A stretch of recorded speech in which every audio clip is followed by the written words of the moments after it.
Hello, everyone, and welcome to the Future Salespeople's weekly sales round robin. I'm Andrew Voislavic, and I'm joined by the one and only Alex Guest. Alex, say hello. Thanks for your time, everybody, today. It's great to see you again.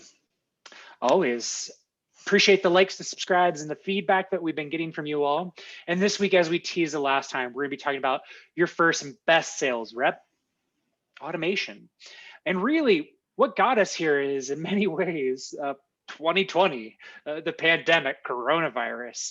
And Gartner's done this really interesting study as of late on the sales engagement welcomes a new era of the buyer from Gartner, formerly Topo, or at least this division.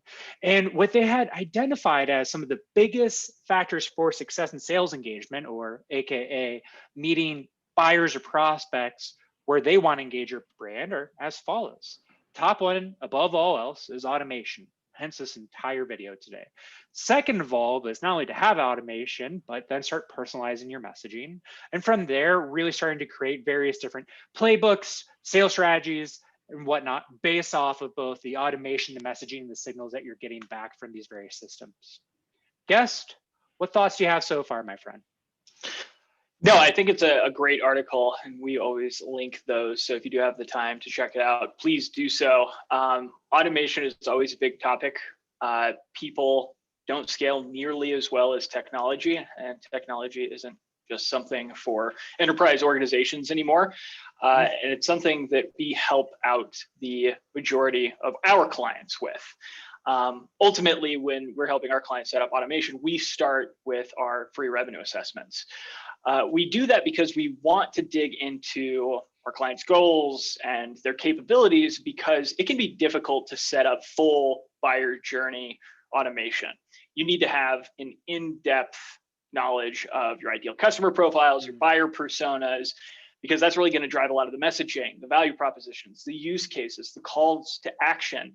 Without that, you can do more harm than good if you try to automate too many things, but that doesn't preclude you from automating and really driving a lot of the benefits of automation as a startup, as a small sales team. Particularly, you can see a lot of those benefits come out of automating the user experience, the way that people are going through your website, what you're asking them for to set your system up for automation, and then the technologies that you are then using to engage those prospective customers. You can get all of those benefits without an in-depth analysis. So we have a couple of ideas to share with you today on some best practices and how to get started. Yeah, and this is really interesting. So this comes from a Future Salespeople study. We've actually been going through and looking at seed to Series A technology-backed companies to understand what their first layers of automation, buyer engagement really looks like, or sales engagement really looks like. And the very first thing that we wanted to know is simple things, as Alex mentioned. Like, you can get started on this path without having too deep of insights into your buyer persona or your ideal customer profiles. But how many percentage, or what percentage of venture-backed seed and Series A technology companies actually even had a welcome message for when you give them information? What do they say? Do they say thank you, welcome, or whatever it may be? And what we found is that only 36% of technology organizations that meet this criteria replied within less than 2 minutes. Mind-boggling that people came and just automate thank you or welcome aboard.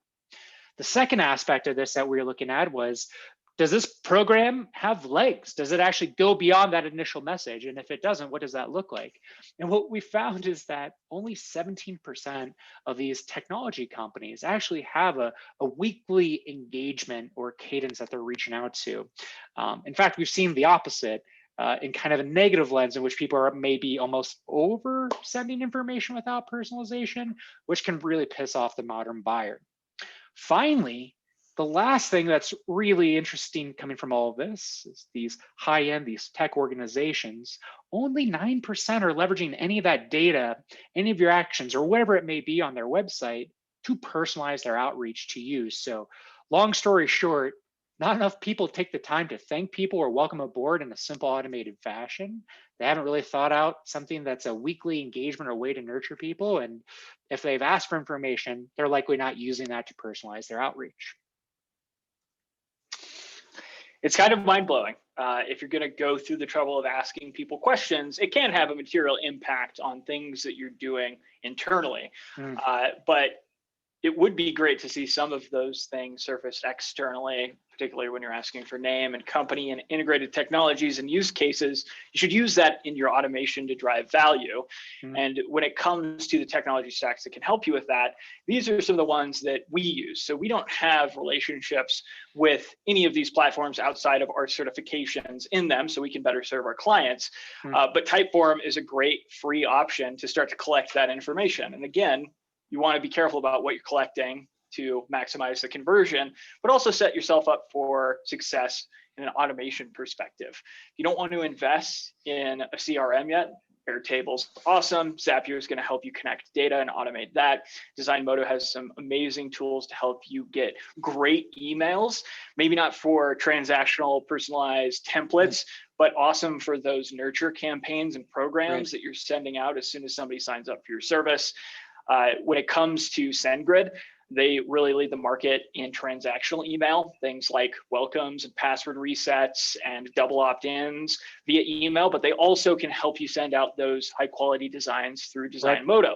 So that way you get the best of both worlds, good deliverable email for the things that count. And then also you have those marketing emails. Scheduling, we love Calendly. We use it directly on our website. And again, you don't have to pay for it. If you do end up going with a more inclusive option, we like HubSpot. For $50 a month, you can get everything that's listed on the left-hand side. So it really just depends on whether you want to connect these things yourself, or if you want to go for more of a turnkey solution that'll cost you just about $600 a year. When it comes to setting up the automation, there are a number of things that we think of as we're helping out our clients. We encourage you to do the same as you're going through this activity. The first is the conversion form itself. What are you using that form for? Is it sign up for your free trial, or maybe you're freemium? Maybe you're one of those companies that only allows people to sign up for a demo, or maybe it's just a simple newsletter subscription. In that's going to drive a lot of the value exchange that you're setting up in your website. So essentially they are paying you for the data, or paying you with their data, and they would expect some sort of return. So keeping the barrier to entry low, so as few fields as possible, asking for things like name, company, email, those are all expected. If you start asking in-depth information about, say, their annual revenue as a company, there is going to need to be something very valuable behind that conversion form, or it's going to be less likely that that organization or that person is going to give it to you. The length is always big when it comes to length. Shorter the better. You'll get maximum conversion, but then you might need a data point that you're missing out on for automation down the line. Time to response is another big one here. If somebody's signing up, we recommend that you get an email in their inbox in under 2 minutes, ideally under 30 to 60 seconds. So you stay top of mind and then continue to deliver that. If somebody's just signing up for your newsletter, you might not want to send them something immediately. Depending on the day of the week that you usually send out your newsletter, you might want to press pause on that and maybe send it out on the next full batch. When it comes to absolutely baseline requirement fields, we recommend name, not first name, last name, just name. It's easy enough to parse Alex and guest when somebody submits it now. So just make it easier on your people. And then also get a valid email. So valid email here, if it is a business, ask for a business that has a business domain. It's unlikely that you are going to filter out too many of your potential customers because you won't let them use their Gmail address. It provides more value to get their business domain. Similarly, from the B2C side of things, set up the double opt-in. So if you sell to consumers primarily, send them an email, and before they can move forward in your consumer product online, make sure that they have to go back to their inbox, click the verification link before they can move forward. So you know that you are starting to curate a data set of prospects that are legitimate and they're sendable emails. Then outside of that, just regulatory things. If your customers have to be a certain age or live in a certain country, make sure you put those regulatory things in, but that is the most basic thing. And then really we only recommend that you maybe put in another 1 to 3 things based off of what you're looking to do with automation to save yourself some time.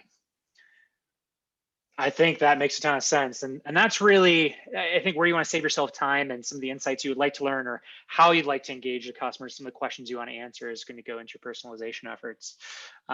Really appreciate that. And along those lines, right? So we're talking about using automation to be your first salesperson.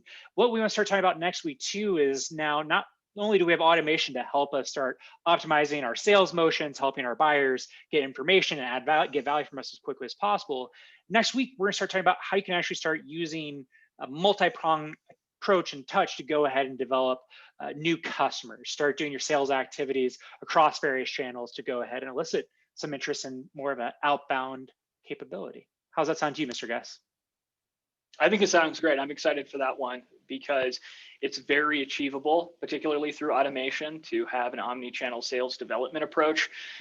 Really, with automation, we're always looking to save time in getting faster to a disqualification early on than actually chasing a potential qualification, because most businesses don't have the time, energy, or resources. So through both automation and the omni-channel approach, you get this nice marriage of great output and conversion. Love it. Well, friends, if you like what you've seen, please comment, like, subscribe. We really appreciate your time, energy, and attention. We hope you have a great day. Thanks, everyone.